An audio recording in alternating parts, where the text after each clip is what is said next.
সবার উপর শান্তি বর্ষিত হোক। আমি এম মাসুদ, মহাসচিব গ্রিন পার্টি বাংলাদেশ।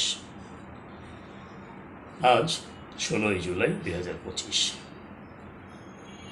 বিগত এক বছর আগে ঠিক এই সময় 16ই জুলাই 2024 জনাব আবু সাঈদ নামে এক শিক্ষার্থী পুলিশের গুলিতে সে আহত হয়, পরবর্তী পর্যায়ে সে নিহত হয়। তো এই দিনটাকে স্বীকৃতি দেওয়া হয়েছে যে 16ই জুলাই জুলাই শহীদ দিবস। আসলে 16ই জুলাই এমনই একটা দিন, এমনই একটা বিষয়, যে বিষয়টার মাধ্যমে পুরো একটা ব্যবস্থাপনাকে জনমানুষের মনে অনেকভাবে দাগ কেটেছে। সেটার পরিপ্রেক্ষিতেই বিগত স্বৈরাচারী একটি ব্যবস্থাপনার পতন হয়েছে, নতুন একটি আশার সুযোগ সৃষ্টি হয়েছে। কিন্তু এই এক বছরের ধারাবাহিকতায় আসলে আমরা কি পেরেছি সেই 16ই জুলাইয়ের যে আসলে উদ্দেশ্য ছিল, লক্ষ্য ছিল, সেই বিষয়গুলো পূরণ করতে? নিঃসন্দেহে এখনও কিছুই হয়নি। তাহলে কেন জনাব আবু সাঈদের মতো এরকম অজস্র পরিমাণে মানুষ বিভিন্ন শ্রমকর্ম পেশায় নিয়োজিত, তারা এই যে তাদের ভালো বিষয়গুলো নিয়ে চর্চা করছে, অভ্যস্ততা করছে এবং সেগুলোকে প্রয়োগ করে নিজেরা নিজেদেরকে নিঃশেষ অবস্থানে চলে যাচ্ছে, নিজেদেরকে বিসর্জন দিচ্ছে, নিজেদের পরিবার পরিজন, আত্মীয় স্বজন, শুভাকাঙ্ক্ষী সবাইকে একটা অপূর্ণতার মধ্যে রেখে চলে যাচ্ছে। তাহলে ব্যবস্থাপনা এমন একটা বিষয় যে ব্যবস্থাপনা ছাড়া সংগতি আনয়ন করা যায় না। একটা পরিবার, একটা সমাজ, একটা রাষ্ট্র অথবা বিশ্ব, পুরো বিষয়গুলোই আসলে ব্যবস্থাপনার সাথে জড়িত। আমরা দেখি যে ব্যক্তির আত্মকেন্দ্রিকতায় সামাজিক বিচ্যুতি, বিপরীতে ব্যক্তির প্রাতিষ্ঠানিকতায় সর্বজন বা অধিকাংশ জনের সংগতি।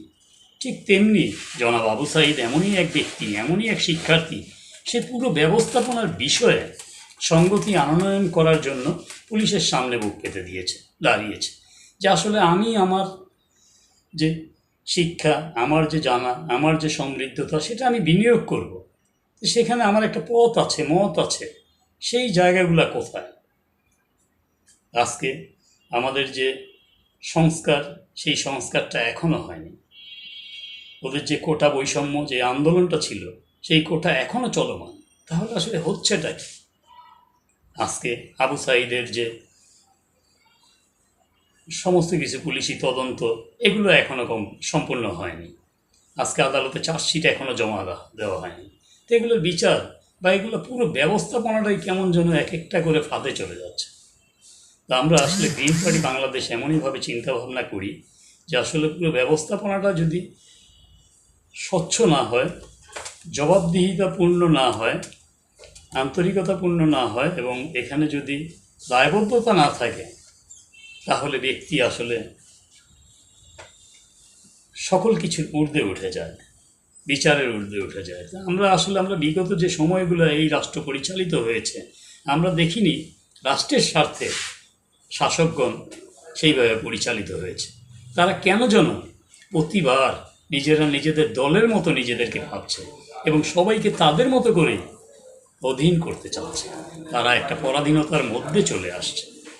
বিষয়গুলো খুবই খুবই নির্লজ্জতার বহিঃপ্রকাশ। ব্যবস্থাপনা এমনই এক বিষয় যেই জায়গার জন্য নিজেকে কখনো বিচারের ঊর্ধ্বে ভাবা যাবে না, দায় সারা হওয়া যাবে না, মেয়াদহীন হওয়া যাবে না। তো আমাদের আসলে জুলাই দিবস খুবই গুরুত্বপূর্ণ একটা বিষয়, খুবই স্পর্শকাতর বিষয়। এভাবে মানুষগুলোকে আসলে আমরা আর কত বিসর্জন দিতে বাধ্য করব? প্রতি পদে পদে শ্রমকর্ম পেশায় আজকে আমাদের এই মানুষগুলো চলে যাচ্ছে আমাদের কাছ থেকে। তো এরকম যে বা যারা অনেকেই গিয়েছে, তাদের সকলের আত্মার মাগফিরাত কামনা করছি আমরা। এবং বাংলাদেশ নামক যে রাষ্ট্র, এই রাষ্ট্রের ব্যবস্থাপনার সঙ্গে যারা নিয়োজিত আছে, দায়িত্বে আছে, তাদের সকলের চিন্তা চেতনা জাগ্রত হোক, মন মানসিকতা কাজ করুক, সকলের মঙ্গল হোক। সবাই যেন সুখে শান্তিতে সুন্দরভাবে মানবিক মহানুভবতার মধ্যে মনুষ্যত্ববোধের চর্চা করে চমৎকার একটি পৃথিবীতে আসলে কাজ করে যেতে পারি। সেই ধরনের বিষয় নিয়ে আসলে আপনাদের মতামত কামনা করছি। শুভকামনা সকলের জন্য।